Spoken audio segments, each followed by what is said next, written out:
It's all in your head. And yours, and yours, and especially yours. It's not very nice when we hear someone say that to us, is it? Chair, ladies and gentlemen, I have had that saying, it's all in your head, said to me far too many times to count. By the end of this evening, I hope to persuade each and every one of you that the next time someone says, it's all in your head, you can turn around to them and say, thank you. Thank you very much. I needed that. Now, I brought with me a team who are going to help me. I'll just get them to come all the way from Hollywood. Captain America. Oops. Drunk, yes. It's usually this one that's drunk. Iron Man. And Thor. Their purpose will become apparent as we go along. The very first time I heard those words, it's all in your head, was when I was at school. There were some grade A class acts at bullying. They were the ultimate role model for bullying. And they were called my teachers. Sorry, Des. The reality is, bullying at school in the 1960s and 70s, yes, I'm that old, I'm nearly 60, was rife. Maybe more so than today. I was called Fatty. I was called Hardwick because at the time I had a stammer. And I had this habit of fidgeting in the chair. So I would shuffle in the chair, and one of my teachers, the English teacher, whose name I will not mention, called me Shuffy, or Shufflewick. I hated it. And true enough, because they were such fantastic role models, all the kids copied. They were superb at it. So my school days were quite hellish. When I told my mum, and she went in to see the headmaster, it's all in your head, and your son's head. Got nowhere. What got me through those school days were reading comics. My heroes. Because they had superpowers and they could save themselves and everyone else. Captain America, Iron Man, Thor. They could do things that could help me. In fact, they helped me learn to read. At one time, my mum was called into the school and a concern was raised that I was caught reading comic books. And I was told, you'll never get anywhere, you won't learn to read with that rubbish in your head. At which point my mum, who didn't put up with any nonsense from any teachers, pointed out, reminded them, that by the age of 9, I had a reading average of someone 28. I had the highest IQ in the school to that date. I don't know if it's been surpassed since. At which point they had to shut up. When I went into the workplace as a nurse, I thought, the caring profession. Yeah, right. The bullying continued. Not just of me and other members of staff, but of patients. I worked as a general nurse. I worked as a mental health nurse. I worked in the hospital management team in the UK and here. Public sector, private sector, the story was always the same. Someone made a complaint. Oh, it's all in your head. The patients were told, go away. Don't want to hear it. It's all in your head. That problem doesn't exist. If a member of staff complained about a process or a health and safety issue, go away. Don't want to know. It's all in your head. Look at the hand. Well, there is only so much that you can take. Let's roll time forward.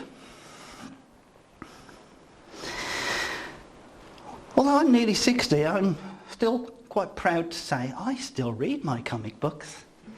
And it's no big surprise to me that this certain range of heroes are part of the largest and most successful movie franchise of the present day. They helped me. And here's how.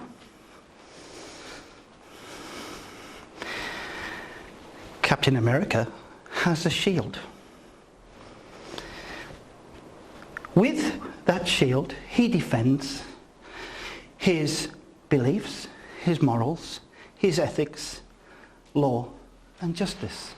He serves the people. He's a good guy.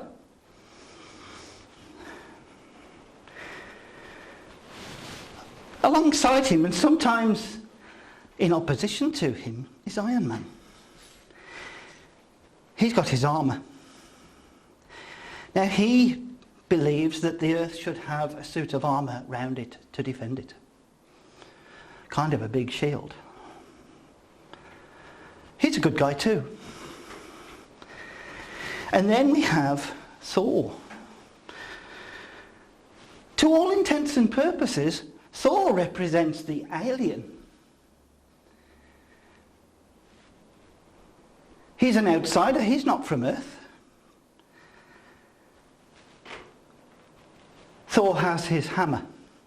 A hammer which is both a tool for construction and destruction. Thor could, if he chose to, bring the rain down into a barren desert so that we could use the water. Or he could rain hell down on his enemies.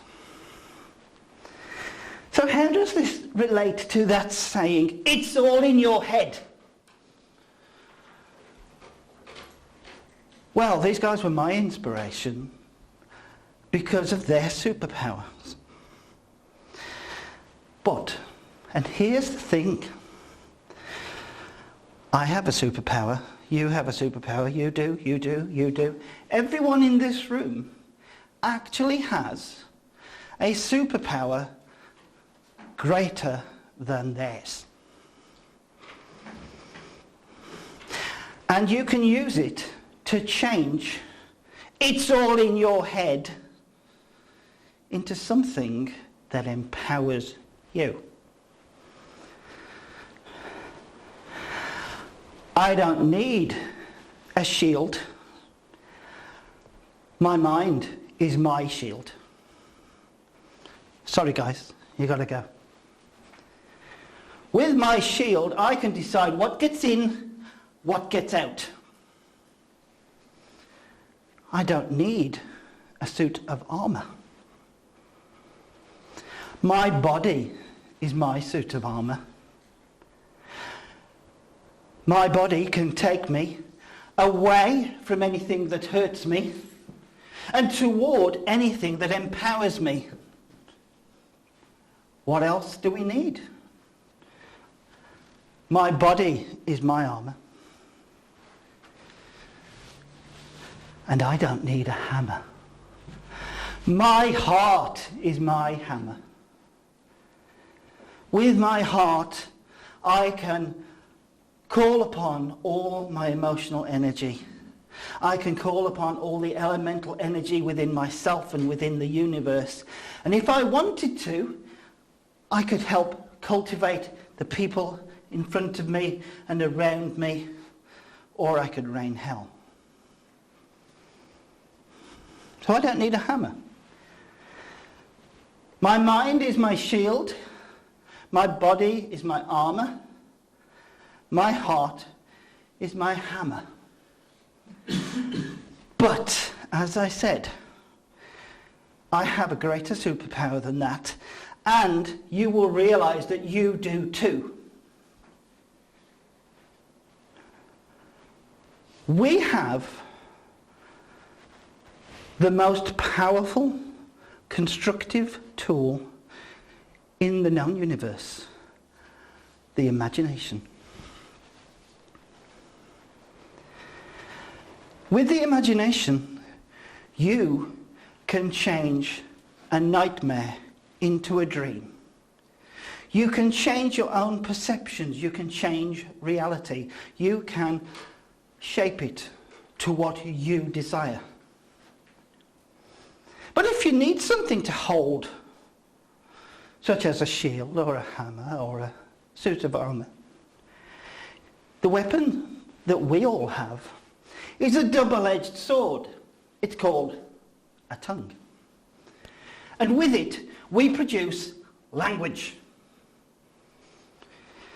Language is my superpower. Language is your superpower.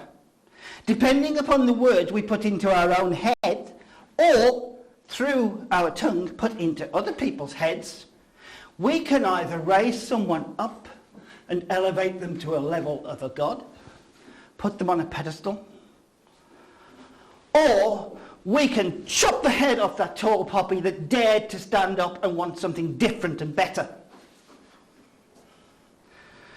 We can knight someone, we can anoint them, or we can chop them down. With this, the double-edged sword of the tongue. Language is my superpower. Now here's the key.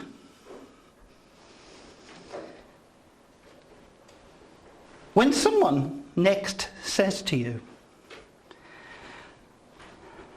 "It is all in your head," here's what I want you to do. I want you to focus on the word "it." It's the most powerful word in that sentence. It is all in your head. The person who is trying to do you harm, to bring you down, to chop you down, uses that word believing that it is the problem. The problem is all in your head, your head, your head, and your head. Wrong. And here's why. During the 1970s, one of the most powerful communication tools ever devised came into being. It's called neuro-linguistic programming. And the two authors, Richard Bandler and John Grinder, were from different backgrounds. Bandler was a linguist. Grinder was a historian, a social historian. They were coming at the problem from two different angles, and they met and they put together neuro-linguistic programming. One of the basic tenets of neuro-linguistic programming is the true meaning of any communication is the response that it gets. That being said, it means that the responsibility for saying the right words is with the sender, not the receiver. Someone might intentionally say, "It's in your head," because they intend to bring you down. But Bandler and Grinder balanced that by saying, you can choose whether or not to accept the logical, most common meaning, or turn it round. It, the solution, is all in your head. There's the difference. If someone says to you, or to me, it is all in your head, I say, thank you, it is. I know that when I'm seeing someone, the problems are real. When I'm talking to someone who's complaining of bullying, sexual discrimination, or whatever ails them, the problem is not in their head. The problem is real.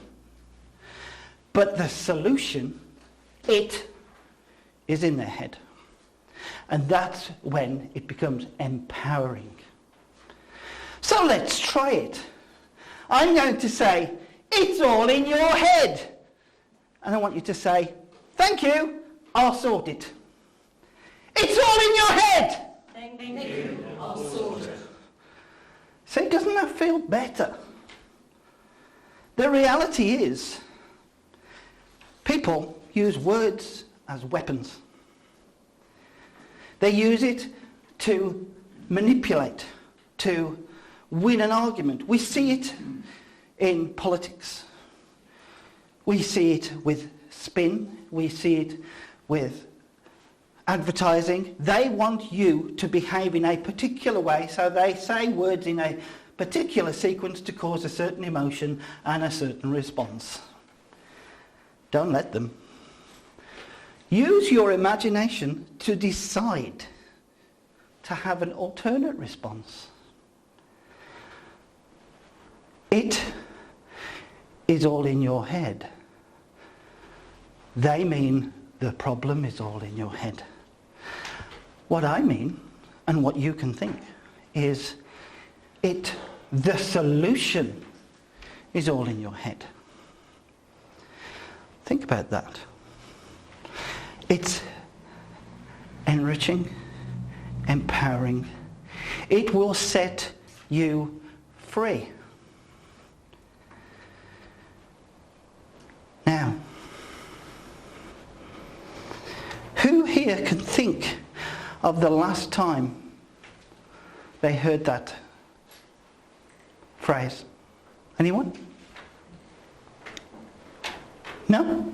Oh, Genevieve. When my husband was having some issues around mental health, he was told exactly that. Okay. It's all in your head. And what would turning the it round to the solution in your head, what difference would it have made to him?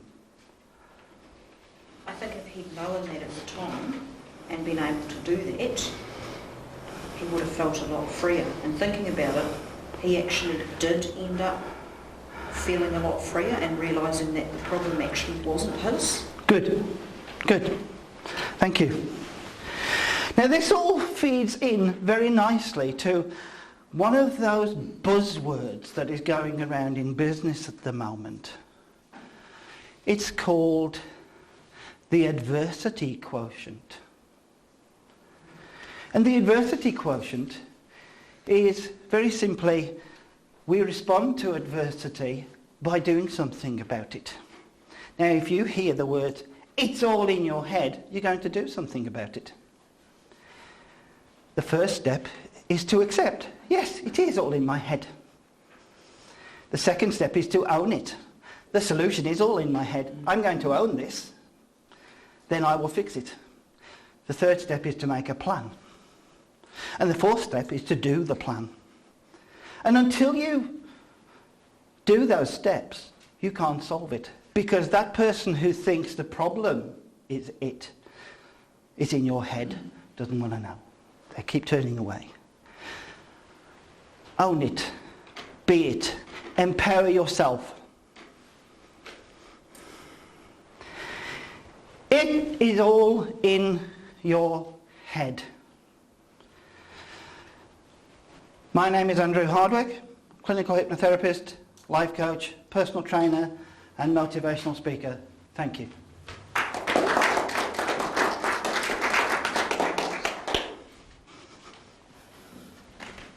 Very powerful speech, Andrew. Probably about one of the most powerful I've heard here, so thank you very much for sharing it with us.